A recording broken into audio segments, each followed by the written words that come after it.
Hello, welcome to my channel. This is chapter 1 from 3 Men in a Boat by Jerome K Jerome.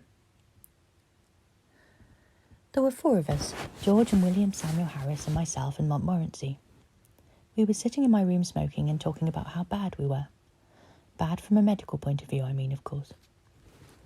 We were all feeling seedy and we were getting quite nervous about it. Harris said he felt such extraordinary fits of giddiness come over him at times that he hardly knew what he was doing. And then George said that he had fits of giddiness too and hardly knew what he was doing. With me it was my liver that was out of order. I knew it was my liver that was out of order because I had just been reading a patent liver pill circular, in which were detailed various symptoms by which a man could tell when his liver was out of order. I had them all.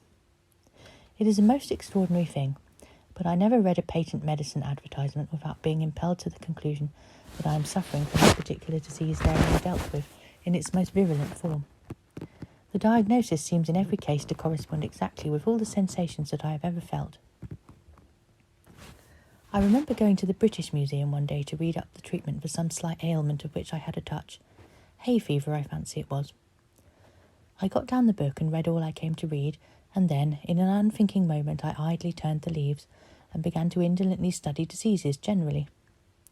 I forget which was the first distemper I plunged into, some fearful, devastating scourge, I know, and, before I had glanced down half upon the list of premonitory symptoms, it was borne in upon me that I had fairly got it. I sat for a while frozen with horror, and then in the listlessness of despair. I again turned the pages. I came to typhoid fever, read the symptoms, discovered that I had typhoid fever, must have had it for months without knowing it. Wondered what else I had got. Turned up St. Vitus dance, found, as I expected, that I had got that too. Began to get interested in my case and started to sift it to the bottom. And so started alphabetically, read up ague and learnt that I was sickening for it, and that the acute stage would commence in about another fortnight. Bright's disease I was relieved to find I had only in a modified form, and so far as that was concerned I might live for years. Cholera I had, with severe complications, and diphtheria I seemed to have been born with. I plodded conscientiously through the 26 letters, and the only malady I could conclude I had not got was housemaid's knee. I felt rather hurt about this at first. It seemed somehow to be a sort of slight. Why hadn't I got housemaid's knee? Why this invidious reservation? After a while, however, less grasping feelings prevailed. I reflected that I had every other known malady in the pharmacology, and I grew less selfish and determined to do without housemaid's knee. Gout, in its most malignant stage, it would appear, had seized me without me being aware of it, and zymosis I had evidently been suffering with from boyhood. There were no more diseases after zymosis, so I concluded there was nothing else the matter with me. I sat and pondered. I thought what an interesting case I must be from a medical point of view. What an acquisition I should be to a class. Students would have no need to walk the hospitals if they had me. I was a hospital in myself. All they need to do would be to walk around me and after that take their diploma. Then I wondered how long I had to live. I tried to examine myself. I felt my pulse. I could not at first feel any pulse at all. Then all of a sudden it seemed to start off. I pulled out my watch and timed it. I made it 147 to the minute. I tried to feel my heart. I could not feel my heart. It had stopped beating. I have since been induced to come to the opinion that it must have been there all the time, and must have been beating, but I cannot account for it. I patted myself all over my front, from what I call my waist up to my head, and I went round a bit each side and a little way up the back. But I could not feel or hear anything. I tried to look at my tongue. I stuck it out as far as ever it would go, and I shut one eye and tried to examine it with the other. I could only see the tip, and the only thing that I could gain from that was to feel more certain than before that I had scarlet fever. I walked into that reading room a happy, healthy man. I crawled out a decrepit wreck. I went to my medical man. He is an old chum of mine and feels my pulse and looks at my tongue and talks about the weather, all for nothing when I fancy I'm ill. So I thought I would do him a good turn by going to him now. What a doctor wants, I said, is practice. He shall have me. He will get more practice out of me than out of 1,700 of your original commonplace patients, with only 1 or 2 diseases each. So I went straight up and saw him, and he said, "Well, what's the matter with you?" I said, "I will not take up your time, dear boy, with telling you what is the matter with me. Life is brief and you might pass away before I had finished. But I tell you what is not the matter with me. I have not got housemaid's knee. Why I have not got housemaid's knee I cannot tell you, but the fact remains that I have not got it. Everything else, however, I have got. And I told him how I came to discover it all. Then he opened me and looked down me and clutched hold of my wrist, and then he hit me over the chest when I wasn't expecting it, a cowardly thing to do, I call it, and immediately afterwards butted me with the side of his head. After that he sat down and wrote out a prescription and folded it up and gave it to me, and I put it in my pocket and went out. I did not open it. I took it to the nearest chemist's and handed it in. The man read it and then handed it back. He said he didn't keep it. I said, "You are a chemist." He said, "I am a chemist. If I was a cooperative stores and family hotel combined, I might be able to oblige you. Being only a chemist hampers me." I read the prescription. It ran, 1 pound of beefsteak with 1 pint of bitter beer every 6 hours, 1 10-mile walk every morning, 1 bed at 11 sharp every night, and don't stuff up your head with things you don't understand. I followed the directions, with the happy result, speaking for myself, that my life was preserved and is still going on. In the present instance, going back to the liver pill circular, I had the symptoms beyond all mistake, the chief among them being a general disinclination to work of any kind. What I suffer in that way no tongue can tell. From my earliest infancy I have been a martyr to it. As a boy the disease hardly left me for a day. They did not know then that it was my liver. Medical science was in a far less advanced state than now, and they used to put it down to laziness. "Why, you skulking little devil, you," they would say. "Get up and do something for your living, can't you?" Not knowing, of course, that I was ill. And they didn't give me pills. They gave me clumps on the side of the head. And strange as it may appear, those clumps on the head often cured me, for the time being.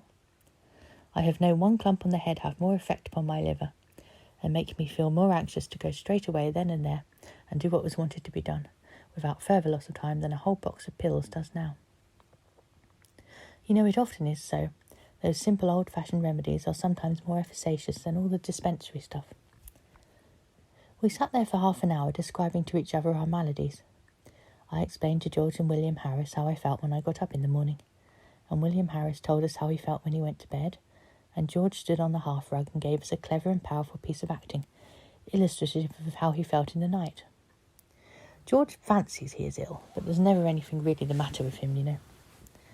At this point, Mrs. Poppets knocked at the door to know if we were ready for supper. We smiled sadly at one another and said we supposed we had better try to stomach a bit. Harris said a little something in one's stomach often kept the disease in check, and Mrs. Poppets brought the tray in, and we drew up to the table and toyed with a little steak and onions and some rhubarb tart. I must have been very weak at the time, because I know after the first half hour or so, I seemed to take no interest whatever in any food, an unusual thing for me, and I didn't want any cheese. This duty done, we refilled our glasses, lit our pipes, and resumed the discussion upon the state of health. What it was that was actually the matter of us, we none of us could be sure of, but the unanimous opinion was that it, whatever it was, had been brought on by overwork. "What we want is rest," said Harris. "Rest and a complete change," said George. "The overstrain upon our brains has produced a general depression throughout the system. Change of scene and absence of the necessary purport will restore the mental equilibrium." George has a cousin who is usually described in the charge seat as a medical student, so that he naturally has a somewhat family physicianary way of putting things. I agreed with George and suggested that we should seek out some retired and old-world spot, far from the madding crowd, and dream away a sunny week among its drowsy lanes, some half-forgotten nook hidden away by the fairies, out of reach of the noisy world, some quaint perched eyrie on the cliffs of time, from whence the surging waves of the 19th century would sound far off and faint. Harris said he thought it would be humpy. He said he knew the sort of place I meant, where everybody went to bed at 8 o'clock, and you couldn't get a referee for love or money and had to walk 10 miles to get your baccy. "No," said Harris, "if you want rest and change, you can't beat a sea trip." I objected to the sea trip strongly. A sea trip does you good when you are going to have a couple of months of it, but for a week it is wicked. You start on Monday with the idea implanted in your bosom that you are going to enjoy yourself. You wave an airy adieu to the boys on shore, light your biggest pipe, and swagger about the deck as if you were Captain Cook, Sir Francis Drake and Christopher Columbus all rolled into one. On Tuesday you wish you hadn't come. On Wednesday, Thursday and Friday you wish you were dead. On Saturday you are able to swallow a little beef tea and to sit up on deck and answer with a one sweet smile when kind-hearted people ask you how you feel now. On Sunday you begin to walk again and take solid food. And on Monday morning, as with your bag and umbrella in your hand, you stand by the gunwale waiting to step ashore, you begin to thoroughly like it. I remember my brother-in-law going for a short sea trip once for the benefit of his health. He took a return berth from London to Liverpool, and when he got to Liverpool, the only thing he was anxious about was to sell that return ticket. It was offered around the town at a tremendous reduction, so I am told, and was eventually sold for 18 pence to a bilious-looking youth who had just been advised by his medical man to go to the seaside and take exercise. "Seaside," said my brother-in-law, pressing the ticket affectionately into his hand. "Why, you'll have enough to last you a lifetime. And as for exercise, why, you'll get more exercise sitting down on that ship than you would turning somersaults on dry land." He himself, my brother-in-law, came back by train. He said the North Western Railway was healthy enough for him. Another fellow I knew went for a week's voyage around the coast, and before they started, the steward came to him to ask whether he would pay for each meal as he had it, or arrange beforehand for the whole series. The steward recommended the latter course, as it would come so much cheaper.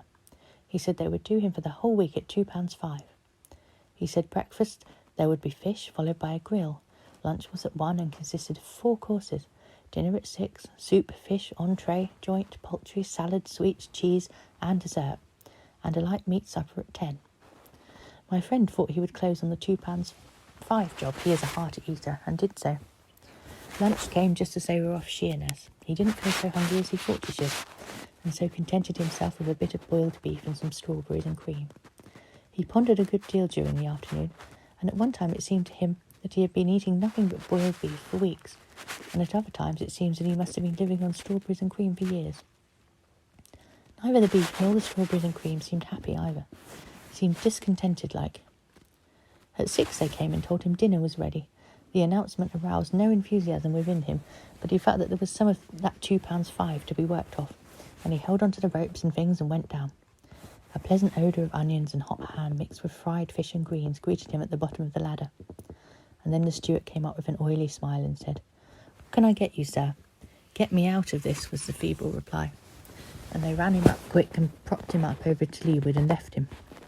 For the next 4 days he lived a simple and blameless life on Finn Captain's biscuits. I mean that the biscuits were Finn, not the captain, and soda water. But towards Saturday he got uppish and went in for weak tea and dry toast, and on Monday he was gorging himself on chicken broth. He left the ship on Tuesday, and as it steamed away from the landing stage, he gazed after it regretfully. "There she goes," he said. "There she goes with £2 worth of food on board that belongs to me, and that I haven't had." He said that if they had given him another day, he thought he could have put it straight. So I set my face against the sea trip. Not, as I explained, upon my own account. I was never queer, but I was afraid for George. George said he should be all right and would rather like it, but he would advise Harris and me not to think of it, as he felt sure we should both be well. Harris said that to himself it was always a mystery how people managed to get sick at sea. Said he thought people must do it on purpose from affectation. Said he often wished to be, but had never been able. Then he told us anecdotes of how he had gone across the channel, and it was so rough that the passengers had to be tied into their berths, and he and the captain were the only 2 living souls on board who were not ill.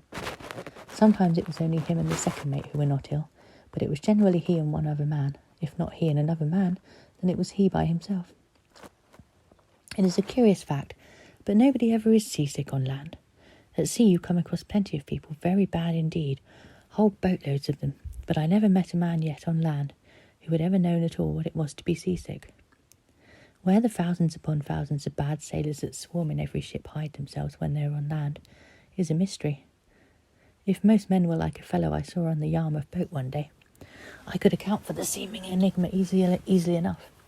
It was just off Southend Pier, I recollect, and he was leaning out through one of the portholes in a very dangerous position. I went up to him to try and save him. "Hi, come further in," I said, shaking him by the shoulder. "You'll be overboard." "Oh my, I wish I was the only answer I could get, and there I had to leave him. 3 weeks afterwards I met him in the coffee room of a Bath hotel, talking about his voyages and explaining with enthusiasm how he loved the sea. Good sailor, he replied in answer to a mild young man's envious query. Well, I did feel a little queer once, I confess. It was off Cape Horn. The vessel was wrecked the next morning. I said, weren't you a little shaky by Southend Pier one day and wanted to be thrown overboard? Southend Pier, he replied with a puzzled expression. Yes, going down to Yarmouth last Friday, 3 weeks. Oh, yes, he answered, brightening up. I remember now. I did have a headache that afternoon. It was the pickles, you know.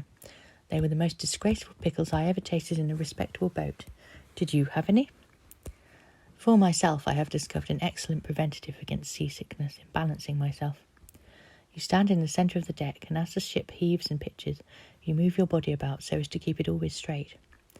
When the front of the ship rises, you lean forward till the deck almost touches your nose, and when its back end gets up, you lean backwards. This is all very well for an hour or two, but you can't balance yourself for a week. George said, let's go up the river. He said we should have fresh air, exercise and quiet. The constant change of scene would occupy our minds, including what there was of Harris's, and the hard work would give us a good appetite and make us sleep well. Harris said he didn't think George ought to do anything that might have a tendency to make him sleepier than he always was, as it might be dangerous. He said he didn't very well understand how George was going to sleep any more than he did now, seeing that there were only 24 hours in each day, summer and winter alike. But thought that if he did sleep any more, he might just as well be dead, and so save his board and lodgings. Harris said, however, that the river would suit him to a T. I don't know what a tea is, except a sixpenny one, which includes bread and butter and cake ad lib, and is cheap at the price if you haven't had any dinner. It seems to suit everybody, however, which is greatly to its credit. It suited me to a T too, and Harris and I both said it was a good idea of George's, and we both said it in a tone that seemed to somehow imply that we were surprised that George should have come out so sensible. The only one who was not struck with the suggestion was Montmorency. He never did care for the river, did Montmorency. It's all very well for you fellows, he said. You like it, but I don't. There's nothing for me to do. Scenery is not in my line, and I don't smoke. If I see a rat, you won't stop, and if I go to sleep, you get falling about with the boat and slop me overboard. If you ask me, I call the whole thing bally foolishness. We were 3-1, however, and the motion was carried.